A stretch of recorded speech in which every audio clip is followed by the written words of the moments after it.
The assassination of a Russian general in downtown Moscow yesterday morning represents far more than an isolated act of violence. It marks the continuation of what intelligence analysts now recognize as one of the most sophisticated covert operations campaigns of the 21st century. Lieutenant General Feniil Sarvarov, head of Russia's Operational Training Directorate, was killed when an explosive device detonated beneath his vehicle on a quiet residential street in southern Moscow, nearly 1,000 kilometers from any active combat zone. This wasn't a battlefield casualty. This was a calculated intelligence operation executed in the heart of the Russian capital, and critically, it's the third successful assassination of a Russian general in Moscow within just 13 months. The operational pattern is striking in its consistency and escalation. In December 2024, Lieutenant General Igor Kirillov, chief of Russia's nuclear, biological, and chemical protection forces, was eliminated outside his Moscow apartment using a bomb concealed on an electric scooter. Ukraine's security service openly claimed responsibility, stating that Kirillov had been charged in absentia for ordering the use of banned chemical weapons against Ukrainian forces. In April 2025, Lieutenant General Yaroslav Moskalik, deputy head of the General Staff's main operational department, was killed by an improvised explosive device planted beneath his vehicle near his residence outside Moscow. Now, 8 months later, General Sarvarov has been eliminated using an identical method. But the targeting of generals represents only the most visible dimension of a much broader campaign. Since February 2022, Ukrainian intelligence services have conducted dozens of elimination operations across Russian territory. In July 2023, submarine commander Stanislav Rozhitsky was shot while jogging in Krasnodar. In November 2024, naval captain Valery Trankovsky was killed in Sevastopol by a car bomb. The target list has included Ukrainian politicians who defected to Russia, Russian military bloggers, propagandists, and officers accused of specific war crimes. The geographic scope extends from Crimea to Moscow, from Krasnodar to Kaliningrad. What intelligence professionals find particularly notable is the operational security. Despite multiple arrests and Russian counterintelligence efforts, the operations continue with undiminished frequency and sophistication.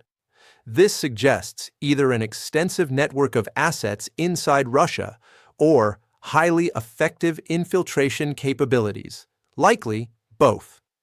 The operational architecture behind these strikes reveals significant Western influence and support. According to multiple reports from U.S. intelligence sources, the CIA has invested substantial resources since 2014 in transforming Ukraine's intelligence services, particularly the SBU and Military Intelligence Directorate, HUR. What was once a largely ineffective post-Soviet bureaucracy has evolved into a proactive, operational intelligence service capable of conducting complex missions across hostile territory. The methods employed demonstrate professional tradecraft. For vehicle-borne improvised explosive devices, Ukrainian operatives or recruited local assets conduct surveillance, establish patterns of life, and identify vulnerabilities in target security protocols. In some documented cases, bomb components have been smuggled across Russian borders using creative concealment methods.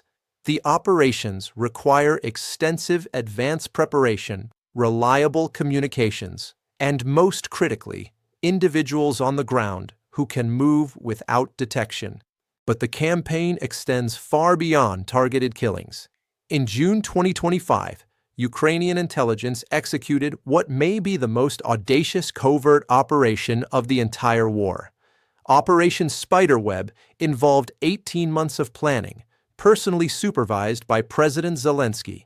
Ukrainian operatives smuggled 117 drones into Russia, concealed inside wooden containers disguised as mobile cabins. These drones were transported on flatbed trucks across 5 Russian time zones to 5 separate strategic bomber bases. In a single coordinated strike, all 117 drones launched simultaneously, destroying or damaging approximately 40 Russian military aircraft, including nuclear-capable strategic bombers. The estimated value of destroyed assets, $7 billion. The cost of the drones, approximately $2,000 each. The operational reach is equally impressive. Ukrainian drones have struck oil platforms in the Caspian Sea, more than 1,500 kilometers from Ukrainian territory. Railway bridges in Siberia, 5,000 kilometers from the front lines, have been destroyed. Air defense systems, military depots, and energy infrastructure across Russia have been systematically targeted. According to statements from Ukrainian military intelligence chief Vasyl Maluk, Ukrainian operatives have even penetrated Russia's most sensitive military testing facilities, destroying an Oreshnik missile launcher at the Kapustin Yar range deep inside Russian territory. The strategic logic behind this campaign operates on multiple levels. First, there's the direct military degradation. Every strategic bomber destroyed represents reduced capacity to launch cruise missiles at Ukrainian cities. Every general eliminated creates disruption in command structures and forces organizational adaptations. When Ukraine destroyed approximately 1/3 of Russia's strategic bomber fleet in Operation Spiderweb, they removed platforms that had been launching missiles at Ukrainian civilian infrastructure for months. Second, there's the psychological and organizational impact on Russian military leadership. When senior generals aren't safe in Moscow, it fundamentally alters behavior. Decision-making becomes more cautious. Resources must be diverted to personal security. Trust within organizations erodes. President Putin has publicly criticized the FSB for failing to prevent these assassinations, calling General Kirillov's death a major security failure. This creates internal political pressure and potential scapegoating within Russian security services. Third, there's the economic dimension. Strikes on oil platforms, refineries, and energy infrastructure directly impact the revenue streams funding Russia's war effort.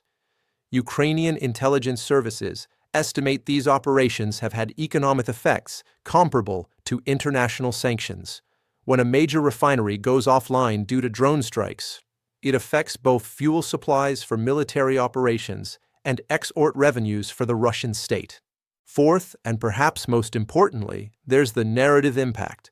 Every successful deep strike operation contradicts the Kremlin's messaging that Russia is winning decisively and that Ukraine is a failing state near collapse. When Ukrainian drones can hit targets 4,000 kilometers from their border, it demonstrates operational capability and strategic reach that influences international perceptions. For potential allies and partners, it shows Ukraine isn't merely defending, but actively prosecuting a multi-dimensional campaign. One of the most significant aspects of this campaign is what hasn't happened. Despite repeated deep strikes into Russian territory, despite assassinations of generals in Moscow, despite attacks on strategic military assets, Russia has not escalated to the use of tactical nuclear weapons or broadened the war to direct confrontation with NATO. This empirical evidence challenges the cautious assumptions that have governed Western policy regarding strikes inside Russia. For months, Western nations limited the range at which Ukraine could use provided weapons systems, fearing that strikes deep inside Russia would trigger catastrophic escalation. Yet Ukraine's intelligence services have been conducting precisely such operations for years, with increasingly dramatic results. And Putin's response has remained within conventional parameters. This suggests that Western red lines may have been more cautious than necessary, and that Russia's actual red lines differ from what many analysts predicted. The timing is particularly noteworthy. These operations continue even as peace negotiations proceed. While Trump administration envoys meet separately with Russian and Ukrainian representatives in Miami, while diplomatic backchannels explore potential frameworks for ending the war, Ukrainian intelligence services are eliminating Russian generals in Moscow. This isn't contradictory from a strategic perspective. It's negotiating from a position of demonstrated capability. Ukraine is showing that it can make the war increasingly costly for Russia, regardless of battlefield dynamics, creating additional pressure for Moscow to reach acceptable terms. The competition between Ukraine's two primary intelligence agencies, the SBU and HUR, has become a factor in operational tempo. Both organizations compete for resources, recognition, and presidential favor. This rivalry has reportedly intensified the frequency and ambition of operations, with each agency seeking to demonstrate superior capabilities. General Kirilo Budanov, head of HUR, has publicly stated that Ukrainian intelligence operates with capabilities comparable to Israel's Mossad and has been conducting elimination operations consistently throughout the war. The SBU, meanwhile, has claimed credit for some of the most spectacular operations, including portions of Operation Spiderweb.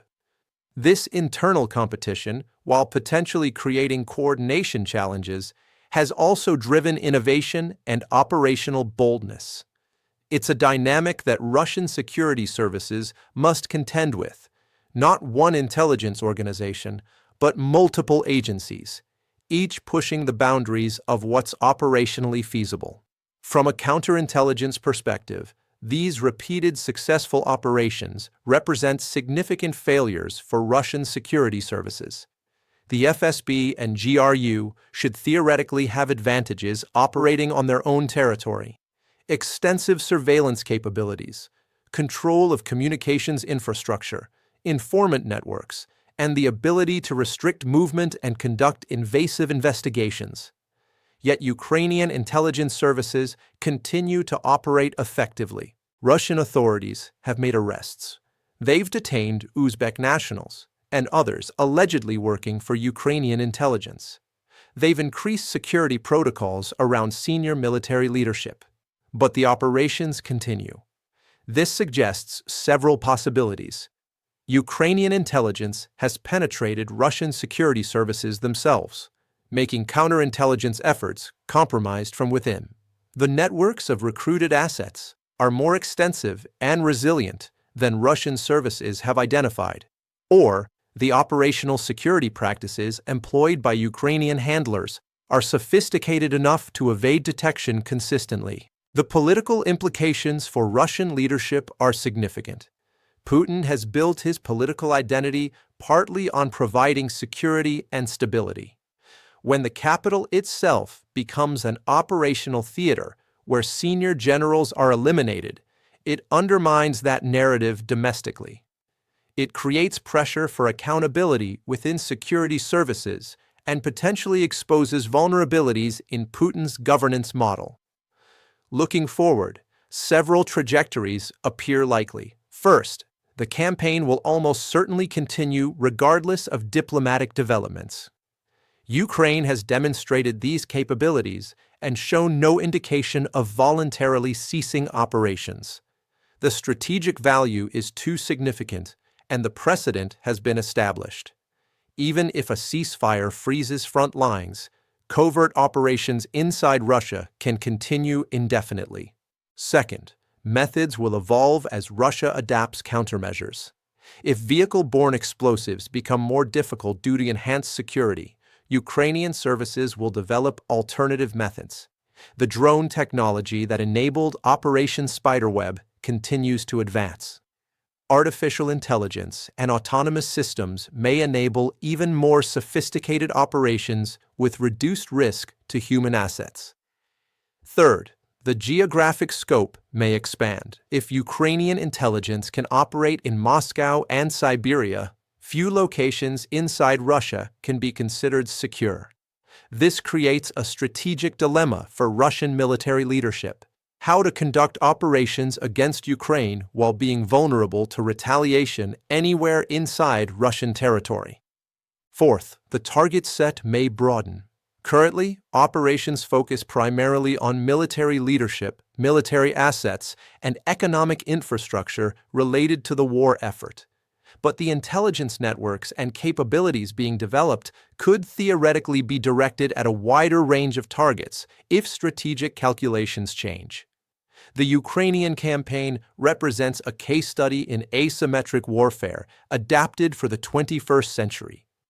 A smaller power, fighting for survival against a much larger adversary, has leveraged intelligence capabilities, technology, and unconventional tactics to achieve strategic effects that would traditionally require overwhelming conventional military superiority. This has implications beyond the current conflict. Military planners worldwide are studying these operations because they demonstrate new possibilities in modern warfare.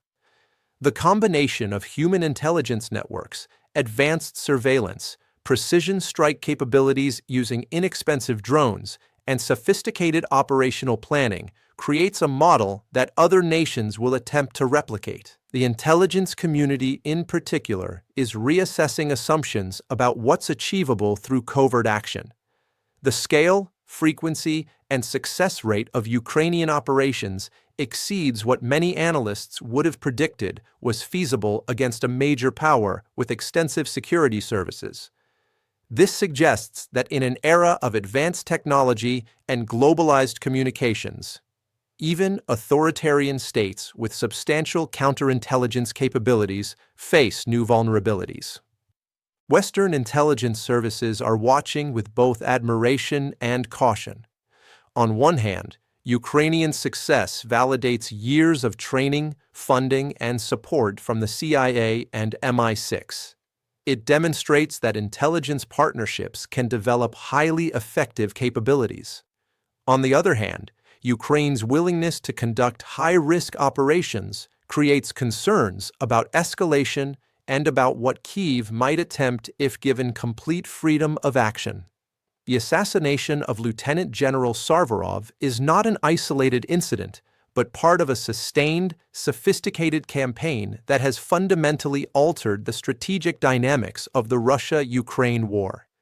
Ukrainian intelligence services have demonstrated the capability to strike Russian military leadership in Moscow, to destroy strategic military assets across Russia's vast territory, and to sustain these operations over years despite Russian counterintelligence efforts. This represents a significant evolution in modern warfare, where geographic distance provides less protection than historically assumed, where precision strikes can be conducted thousands of kilometers from home territory, and where a smaller power can impose sustained costs on a larger adversary through intelligence operations and unconventional tactics. As diplomatic efforts continue in Miami and other venues, this covert campaign proceeds in parallel. Ukraine is demonstrating that regardless of negotiations or battlefield dynamics, it possesses the capability to make the war increasingly costly for Russian military leadership. The question isn't whether these operations will continue, it's how Russia will adapt, and whether adaptation is even possible against an adversary that has demonstrated such operational sophistication and strategic reach. For observers trying to understand where this war is heading, the pattern is clear. Ukraine isn't simply defending territory. It's prosecuting a multidimensional campaign designed to make the costs of this war unbearable for Russia's military and political leadership, one calculated strike at a time. And based on the operational record, they're becoming more capable, not less, as the war continues. The analysis presented here draws on multiple intelligence sources, operational reports, and established facts about Ukraine's covert operations campaign. The strategic implications extend well beyond the current conflict and will shape thinking about asymmetric warfare for years to come. The assassination of a Russian general in downtown Moscow yesterday morning represents far more than an isolated act of violence. It marks the continuation of what intelligence analysts now recognize as one of the most sophisticated covert operations campaigns of the 21st century. Lieutenant General Fanil Sarvarov, head of Russia's Operational Training Directorate,